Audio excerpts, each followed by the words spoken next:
This is the Horse Radio Network. This is episode 134 of the Dressage Radio Show, brought to you with the generous support of Equestrian Collections.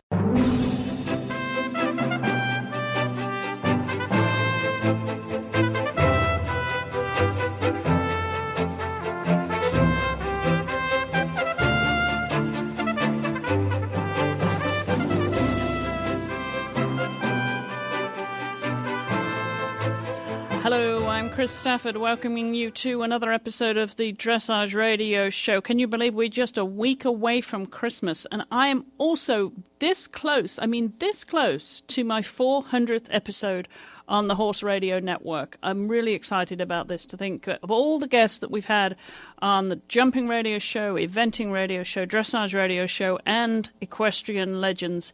It's been so much fun. I can't tell you how much fun it is from this side of the microphone to bring you these guests each week and the stories from around the world.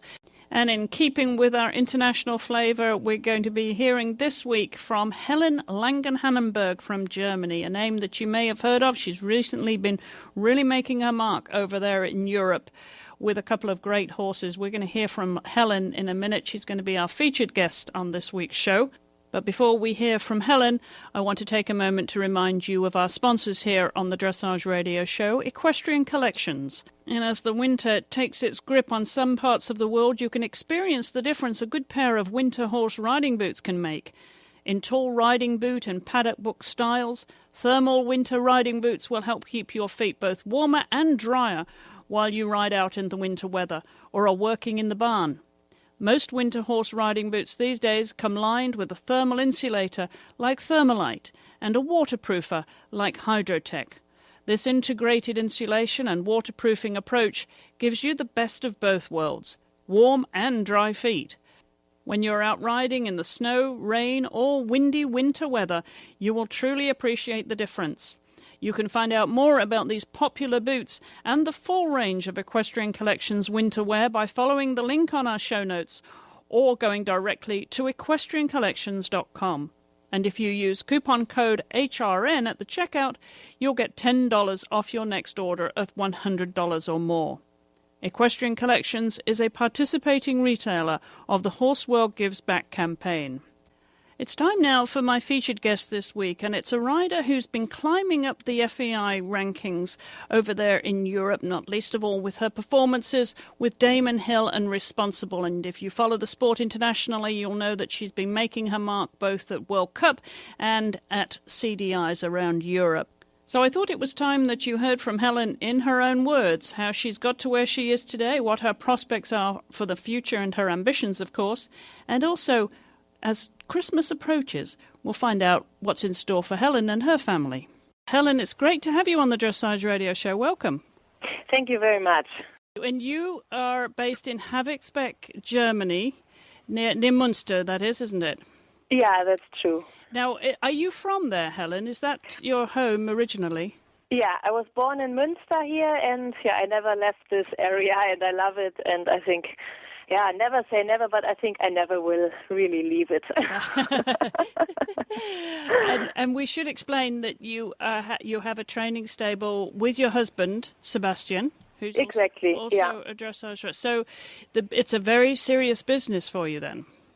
Yeah, it is, but it's great. It's still our hobby, but we are lucky that we could make our hobby to our job. Yeah. And so we can do what we really love every day and have a lot of fun with it and can live from it. It's really nice. The best of both worlds, huh? Yeah, I think so. Well, let's tell our audience, Helen, how you got started first of all, because you had ponies, didn't you, when you were small? Yeah, I started with pony riding. I think I started riding when I was 6 in a riding school with my friends. And, we liked to play like Indiana and anything and were kind of wild.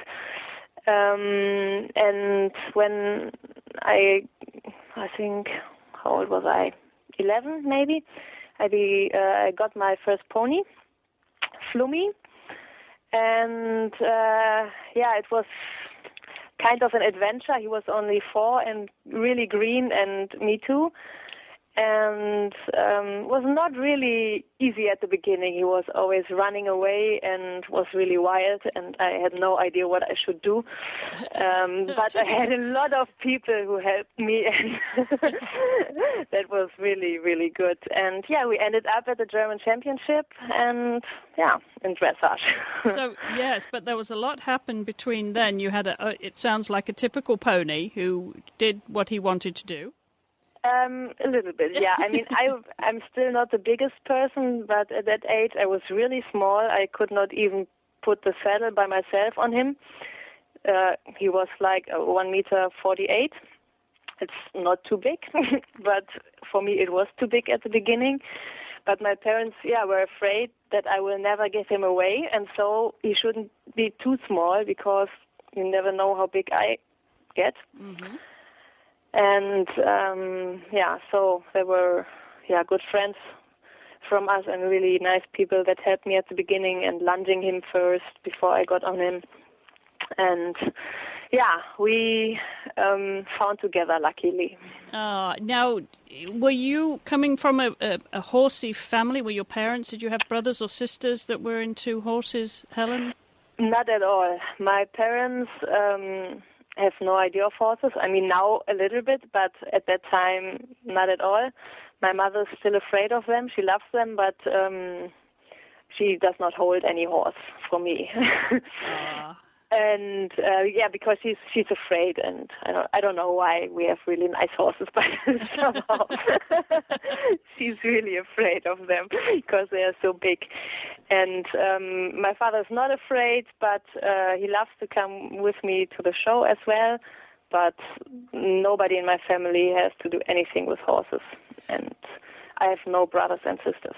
So they were not then very surprised that you would get more and more serious and make this your chosen profession then, Helen?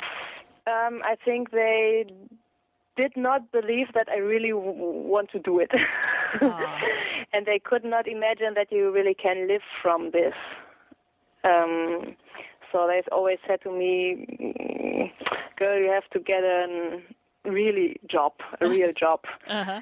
And but I always had the idea I'm only good in something what I love. I mean, I think I can find other jobs and can study something or whatever, but I think if I'm not good in that job because maybe I don't love it or anything, then I cannot earn that much money, and then maybe I can even not afford my hobby, and that would be the worst of everything. Right. And so I decided to try it. I mean, I said, if it does not work, I'm still young enough, then I will study anything, and find another job. Now, did they make you go to school, to college, university, Helen, or did you say, no, I really want to be with horses, so they would never have forced me. They always believed in me and said I really should do what I want. They could not imagine that it is possible to live from this, and so they got a little bit worried. I started to study something, but for me it was clear that I will not end up in that. And I think I've always ended up everything what I started, but that not. And I knew it before. And but it was running good with the horses. We got more and more horses, and so why not? And up to now, it looks good. Absolutely. So now, tell us how you made that transition, Helen, from, a little girl with dreams of ponies and having all the fun to becoming serious and deciding that it was dressage and not jumping or military or, anything else that, that you definitely wanted it to be dressage. Yeah, at the beginning, I did not want it to be dressage, to be a dressage rider. I wanted to jump. But and my pony was a really good jumper, but he was really spooky, and I was so small, and I could not make him to jump over this colored, dangerous fences. And so he stopped, and I always fell off from him into the jump, in front of the jump, behind the jump, And once I decided, then I really got afraid of it. And I decided he can jump on his own, but not with me. And then I started to do only dressage. I did it before for sure. I mean, you have to do some dressage even if you want to jump. Yes. But that was a point where I really decided I will not do jumping or military or anything. I mean, I have done both later on with another horse that was really good. I won military on L level and show jumping on L level as well. So that's I'm really proud of, because I was always really afraid of doing this, but I'm really proud that I managed it. And it's good that I've done it, because now I'm really sure it's the right decision for me to do dressage. I love it, and I love the when you get the feeling the horse dances for you, and you can do so much with so less effort. And that's great, and the horses love it, and most of them. And even to feel when sometimes there's a problem, and how to manage this, and how to give even the horse the feeling that he or she can do it, and it's easy for them. And if they maybe use their body a little bit in a different way, then it's more easier, and how to see how they get fun doing this. So when you were obviously deciding that dressage was where you wanted to focus, Helen, who was your inspiration? Who were your mentors, or the riders, probably German riders, no doubt, who were your biggest influence at that time? Ingrid Klimke. Ah, yes. Yeah, I started riding with her in the pony time, I think when I was 13 or 14 or something like that. And did you do some jumping with her, of course, because she's so successful? Yeah. Exactly. It was when I did learned Bereiter at her place. Uh-huh. There was a horse that was not fast enough for her for military, but the owner would have loved it that the horse can stay at her stable, and then she offered them that I could ride it. And was really a special horse, and I really loved him. Yeah, and I finished one M-level show jumping, not place, but we we got to the end. Yeah, and I'm really proud of it, because I was always afraid, and I never could really lay it down, my fear. Right. Yeah, but I'm proud of it that I have done it, and that I've got this experience. Yes, exactly. You can say at least you did it. And that's good. And it was really fun. I mean, if I wouldn't have been so afraid, it's really fun. Well, obviously Ingrid would have been a great influence for you, because she is so successful both in dressage and eventing and jumping. I mean, a wonderful influence. There's so many people, and now in Germany that would have influenced you and you would have admired. Now, I know that you're training now with Klaus Balkenhol, but before we talk about that, remind us how long you've been concentrating on pure dressage, Helen. How many years have you been now in Grand Prix? I think I cannot say exactly when I rode my first Grand Prix, but I started with this Piaf Förderpreis. You know it? Yes. Yeah. And I think I was like 22 or 3, right? Something like that. Right. So you're training with Klaus Balkenhol, but we should also explain that your English is so good, and that is because you spent some time in Canada. Tell us how that came about. Yeah, I was really lucky that I could do it. I was after my Abitur for 3 months in Canada in the stable from Gina Smith, and it was a great time. And for my English, it was brilliant. I mean, I think it was better at that time, but it's okay. And it was good because she was a long time in Germany, and she speaks really fluently German. And so at the beginning, she could explain me everything. And if I had a question, I did not understand anything, she explained it to me once, but she was really consequently speaking English. And the others, were only speaking English.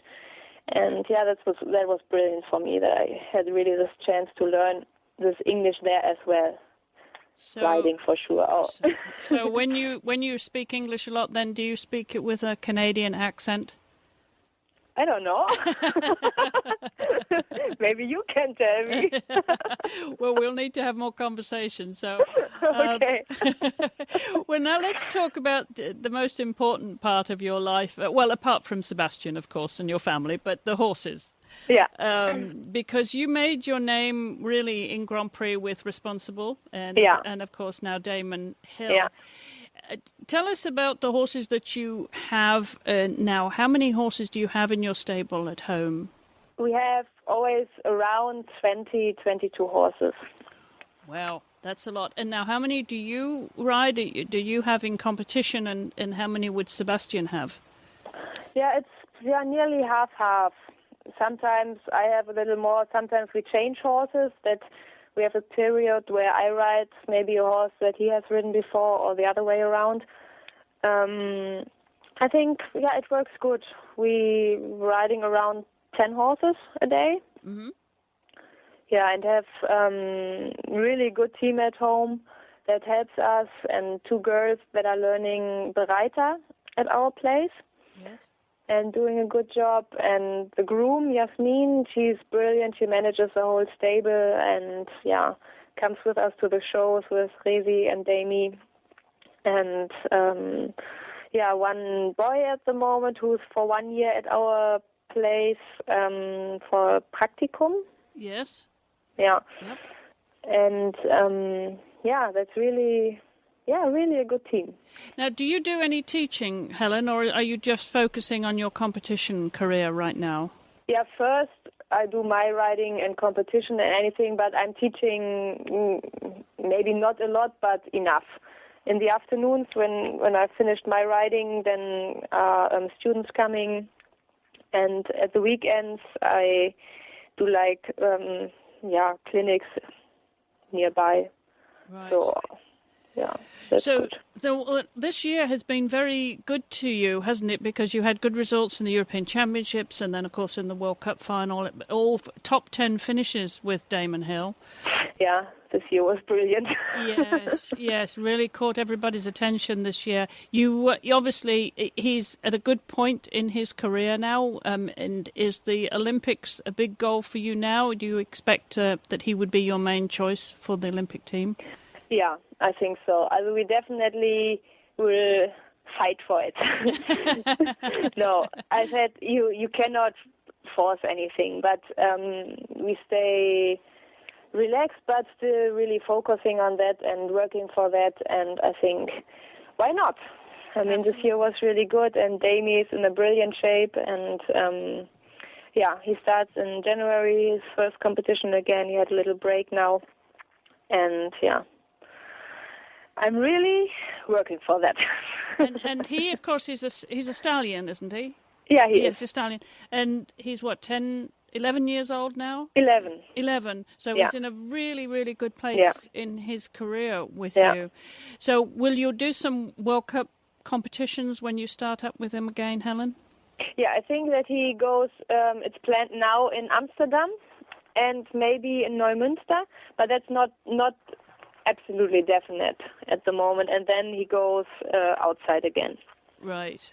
Now, obviously it's outside competitions once the season opens up in the spring. That will depend, I suppose, on the selection trials for the Olympics. You have to do what the German Federation wants you to do you? Yeah, the main shows for their choice who's riding London are Balve, they're the German championships, and then Aachen. Right. Yeah, and I mean everything what happens before will belong to that as well, but these two shows are the most important. Right. Now, in terms of your choice of horses, you've had Westphalians, Hanoverian, Oldenburg, quite a selection of German-bred horses that you've been successful with. Do you prefer the stallions or a gelding, or does it depend on the horse, Helen? I think it depends on the horse. I have mares, geldings, and stallions, and the other way around as well, like stallions, geldings, and mares that are maybe a little bit difficult. But no. With Resi, when Resi came to us, then I said my heart belongs to the mares. But I think now with Damie, I cannot say that any longer. No. Where did you find him? Damie? Yes. The owners live very near to us, and I rode him already when he was 5. Then we were world champion for the young horses. Mm-hmm. And then he was at Ingrid Klimke's place. Okay. And they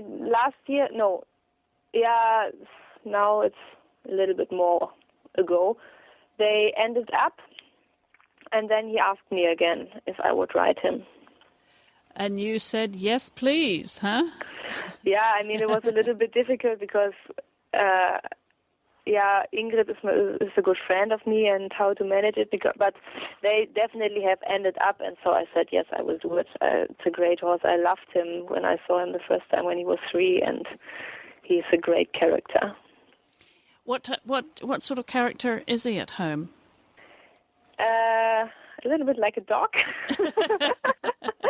He always wants to be pet, and to be. Now I don't know the English word for that. When petting him, and he always wants to have our attention, and brushing him and feeding him. Yes. And he stays every day out in the paddock, and he likes to roll in the mud. And he's a typical boy, huh? Yeah, a little bit, but he's really, really nice and really not stallion-like. He's not. Not too wild, he's not paying too much attention to other horses, and that's so really. He has a good work ethic. Does he really concentrate when you? Not distracted by the girls in the stable. No, and even on the show or when he's coming into the arena, he's really focused on what he should do, and I think he loves it. Now, you had a few horses by Rodiamant. Is that one of your favourite stallions, Rodiamant? Yeah, and now Donnerhall as well. Donnerhall as well, of course. Not forgetting him. Yeah. No, but I think Rodiamant sometimes can be a little bit late horses that need some time to develop and to grow.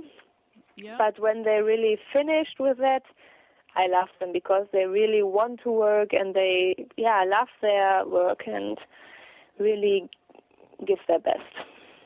Well, it sounds as if you've got a very full program and a full schedule with all your horses. What does Helen do for fun when now we're coming to the holidays, Helen?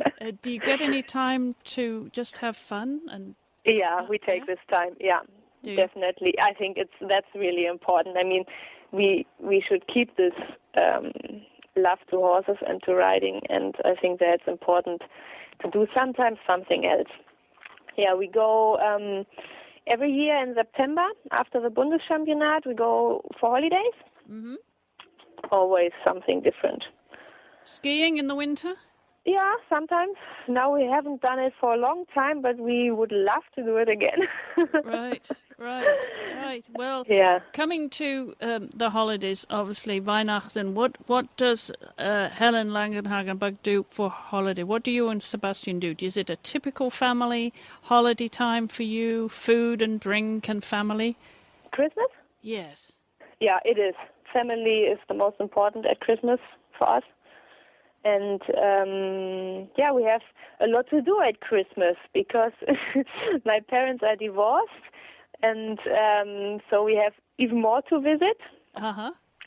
And then on the 24th, we are at one place at the first celebrity day, and another place, and the second day at another place again. And so we have Sebastian's family and, my family, and yeah, there's always a lot to visit. My grandma is still alive. She's now 96.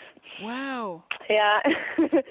And, yeah, so I try to visit her as often as possible because you never know how long she will stay here on Earth at that age. Yeah, that's wonderful. 96. Yeah. Terrific. Yeah. So tell us what is on your Christmas wish list. What would you like Santa Claus to bring you this year, Helen? Oh, that's a good question.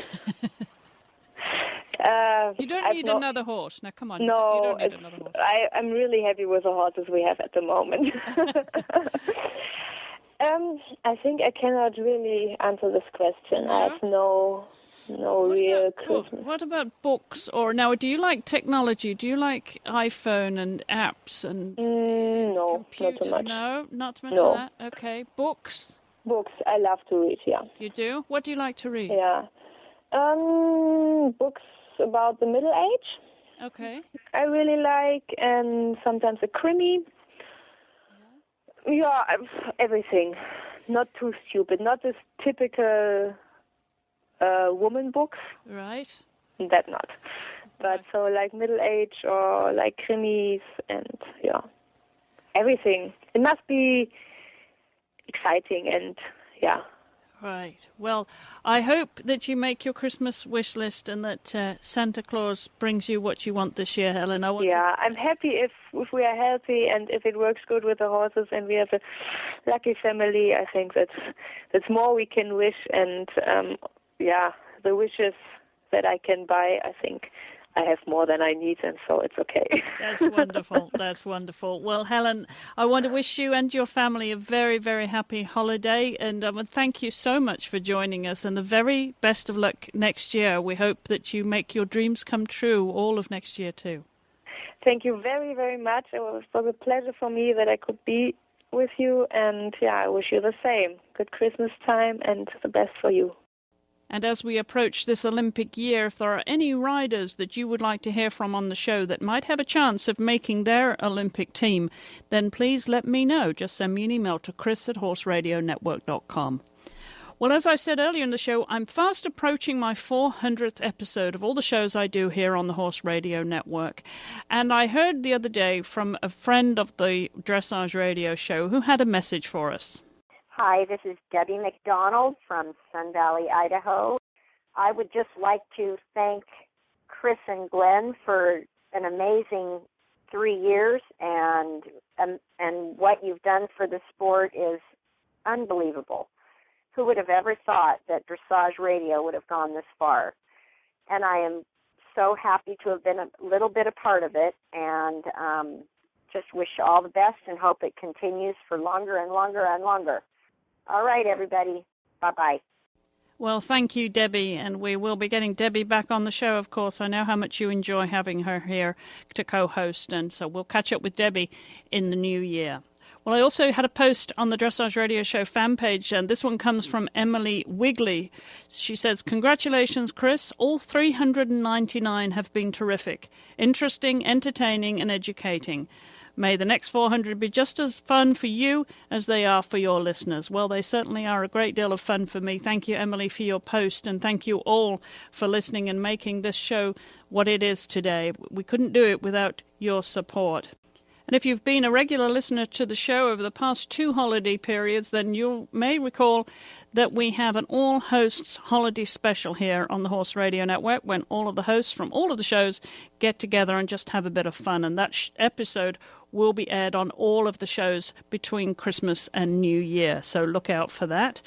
I will be back, of course, with more next week. I want to thank my guests this week, Helen Langehanenberg, and our sponsors, Equestrian Collections. Don't forget to check out all the other shows here on the Horse Radio Network. And also, if you haven't tried it yet, you know, there are several apps out there where you can download the podcast to and listen to the shows on the go. And one of my favorites is Instacast. That's in the iPhone App Store for sure, and I think it's available also on other smartphones. Instacast, that will automatically download the podcast that you subscribe to when you open the app. So that's one of my favorites. And you can also go to Hallway Feeds as well. They carry all our shows. Don't forget you can check out all our show notes over at dressageradio.com, and please take a listen to the other shows here on the Horse Radio Network. Well, that's a wrap for me this week. I'm going to play you out to get you in the holiday mood with a song from our friend here at the Horse Radio Network, Templeton Thompson. I will be back, of course, at the same time, same place next week. So until then, thank you all for listening.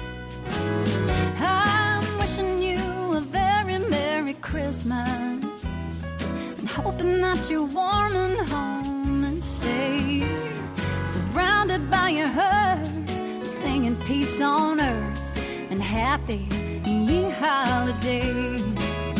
Well, the snow is softly falling on the pasture, and there's a holly wreath hanging on the barn. Jingle bells are jingling, lights are all a-twinkling, Christmas time is coming to the farm. Yeah, I'm wishing you a very Merry Christmas, and hoping that you're warm and home and safe, surrounded by your herd, singing peace on earth and happy ye holidays.